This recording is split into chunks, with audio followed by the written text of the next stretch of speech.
Hi, so the character in front of you here is Great Mazinger from the Shogun Warriors line from Mattel, which came out in about 1977.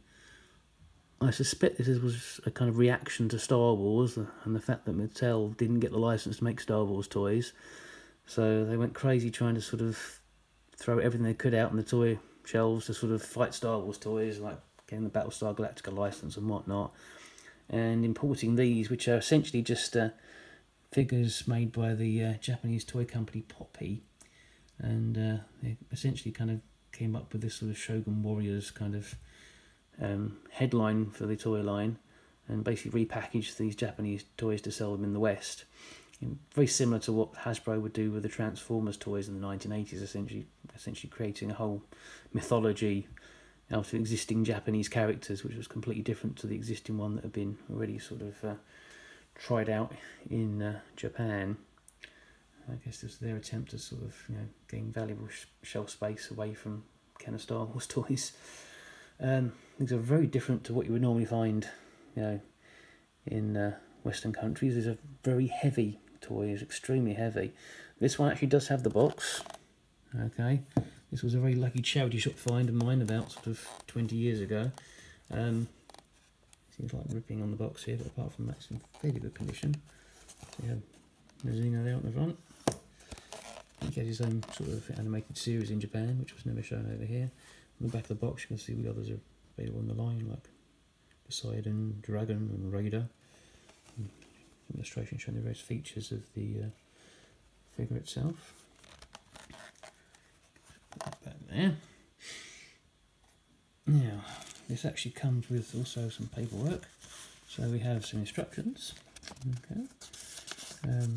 Like the Battlestar Galactica toys that Mattel put out, these basically are one-size-fits-all instructions for all the toys in this line. So got Great Mazinger there, Dragon there, Poseidon there, and Raider on the back. And the big novelty about all of these is that they actually shoot their fists out. So the idea is, you get these guys up, and then you so like that, and as you can see, his fists fire off, which is kind of useful, I guess. You want to go and hit somebody in the face easily, but once your fist is gone, hopefully you can retrieve it very easily. Of course, there's a set of wings that sort of lay behind him in the package, we can take off. I think these become like a separate plane or something in the anime. I could be wrong. It's been a long time since I saw anything of this. Only through YouTube clips then. That's an extremely heavy figure, this. It weighs a ton. And by sheer luck, mine also came with some little weapons in this small baggie here. So you put these in the just like so. Articulations, you can actually pull these up here. It's got a slight articulation on the legs, you can sort of move them forward slightly and bend at the knees a little bit, but it's hardly worth talking about really. And the head's sort of is solid as we can't move the head. Okay. So some interesting sort of Japanese characters. You can see that on his chest there, or much more on his abdomen really, where his six-pack would be.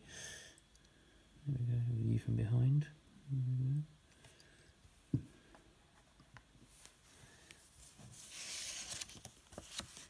And also in the package there was this limited warranty certificate from Mattel.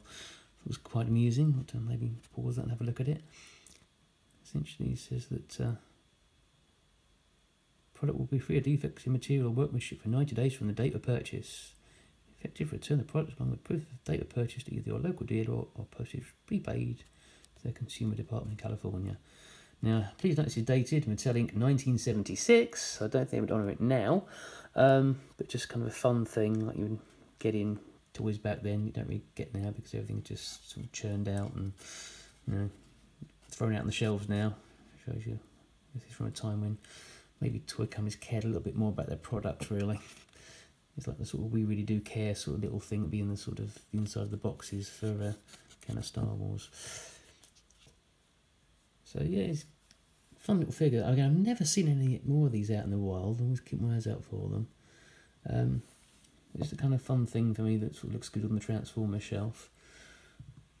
did see some of these going for £100 once on eBay, I think. But these may be, because they did various different sizes of these. There's bigger ones and smaller ones. So it's hard to tell which one was being sold really. But the really big ones of these are actually made of blow moulded plastic, so they're quite cheap really. These small metal ones are much nicer. So definitely pleased to have this, and looks great. Even if you're not a sort of fan of this particular character, he definitely looks great amongst sort of a collection of giant robots like Transformers and Gundams and Robotech and things like that. Macross. So you see him or his compatriots, definitely worth adding to anybody's collection of giant robots. Thanks, bye.